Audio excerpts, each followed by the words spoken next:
They're the people who pushed him out of bed. Come on, they've got to train now. Got to train at this time. Eat correctly, sleep correctly. And so, why? So when your question is, why is it that some entrepreneurs don't use a coach? Because often they haven't set that big aspiration. They haven't set that big goal. And I say to people, set the big goal. Set the goal that maybe makes you shake and makes you quiver and think, and let your mind say to you, how am I going to achieve that? And the moment you say, how am I going to achieve that? And I've never been there before. I've never done that before. Now, if you want to get there much faster, then find someone who's either been there, who can mentor you, or who can coach you or hold you accountable towards it. And does everyone need a coach? No. Only the people who say, I aspire to better than this. I want to be better than where I am. I want to step into my full potential. I want to grow my business to X. Because all you are doing when you hire a coach or a mentor, sometimes you'll pay for that privilege, sometimes it'll be free. And I always say pay, because free, often people don't value that as much. So all you are doing, Mark, is you are taking a shortcut.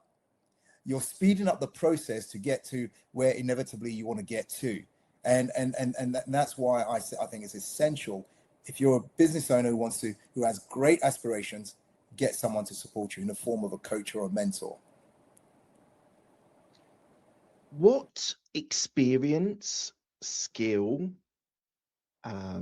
qualification do you have to coach these business owners? What are the components which are important for you to go out and support these business owners? Great question. First of all, the number one thing I'll say, actually, let me explain the difference between coaching and mentoring, and then I'll talk about my experience, because I want anyone here listening to this not to get confused between mentoring and coaching. Now, mentoring is a process of getting information from someone else. So you could find a mentor and they'll tell you what to do, and just go and do it. And they may hold you accountable, they may not. Often they won't hold you accountable. This is how I would do it. Go ahead and do it. A coach, on the other hand, will take time to establish where you are right now, and then pull out the genius that you already have inside of you, and also guide you on the right track, on the right route, in order for you to get where you need to go. So a lot of it is coming from, or getting the best out of you in order to get the results. Now, the other side of, so when it comes to business coaching specifically, yes, you're doing that of a coach, getting the best out of them, and also having the tools and the mechanisms and the frameworks to help them to change, grow, or scale their business. So what qualifications do I have? One, I've run businesses. I've actually created businesses. I've sold 3 businesses. I still own some businesses. I have a multi-million-pound real estate property development company, an investment company. We have a digital marketing company. I have an education company. Now, these companies are set up in a way that it doesn't necessarily rely on me to be there and running them all the time. So first and foremost, that's my first qualification. Second qualification is I'm a fellow coach, the highest type of coach, accredited by the IAPCM, which is the International International Authority for Professional Coaches and Mentors. So there are 3 or 4 levels, I believe, and I'm the highest level coach. And to be able to be a fellow of that institute, you've had to have done so many hours of coaching and training, which I was able to prove because I've been doing this for over 2 decades. Then also they'll quiz and go through. They went through all my coaching materials, my written materials, my books, in order to be and then also to be interviewed in a way that actually, is this a good coach or not? And so that's my second qualification. Third qualification is as I said earlier on, I have a master's degree in business administration. So I understand business on the theoretical side of it. I can tell you about Porter's five forces. I can tell you about so many different theories, but they are theories until applied. And so I have both the theoretical background and I also have the real ground in running a business, making mistakes with business, almost losing a business, creating businesses, selling businesses, and up to date coaching over 200,000 people in over 50 countries for them to grow and scale their business as well. I don't know if that's I'm an author of 4 best-selling books on personal development and business development. I think you've answered that very, very well. I think you've got some of, you might have some of the qualifications and some of the experiences that people might be looking for. No, that's great. Thank you for answering that. And I love the fact that you've got the theoretical and the practical as well. And that's often people that I know that go and study at a prestigious business school, and they're talking to professors there that have never run a business in their lives.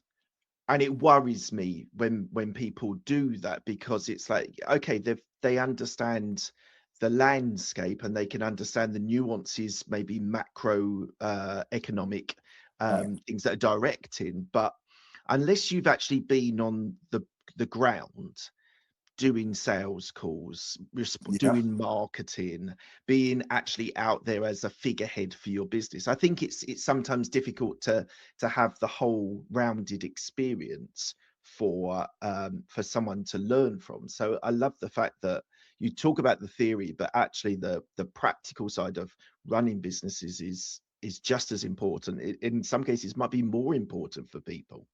Yeah, absolutely, Mark. And specifically when we're talking about this, I'm talking about the small business owner, because there are large companies who may hire you straight from graduate school and put you into a business unit to manage that business, or ask you to head this particular department.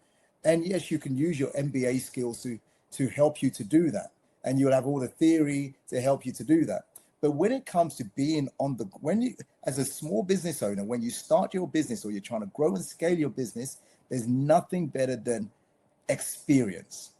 And I have that in abundance, and I still own businesses, but my passion and my purpose is really helping other small business owners to grow and scale their business to the extent that they want to. Yeah, love it, Mac. Right, let's delve into a little bit more about your clients. So let's go very micro. What do most business owners struggle with when it comes to growing their sales consistently? Well, the answer, as you were speaking, I'm thinking, what's the question here? Then you said sales. Now, the number one skill in business, bar none, I believe, is the ability to sell. Yeah. Now, I'll come to reason why people struggle with selling, but number one skill is not creating the thing that you're going to sell and packaging it and making it beautiful. That's fine. That's expected. It's not you being able to do all your admin and catching up on your emails every day. That's fine. That's expected.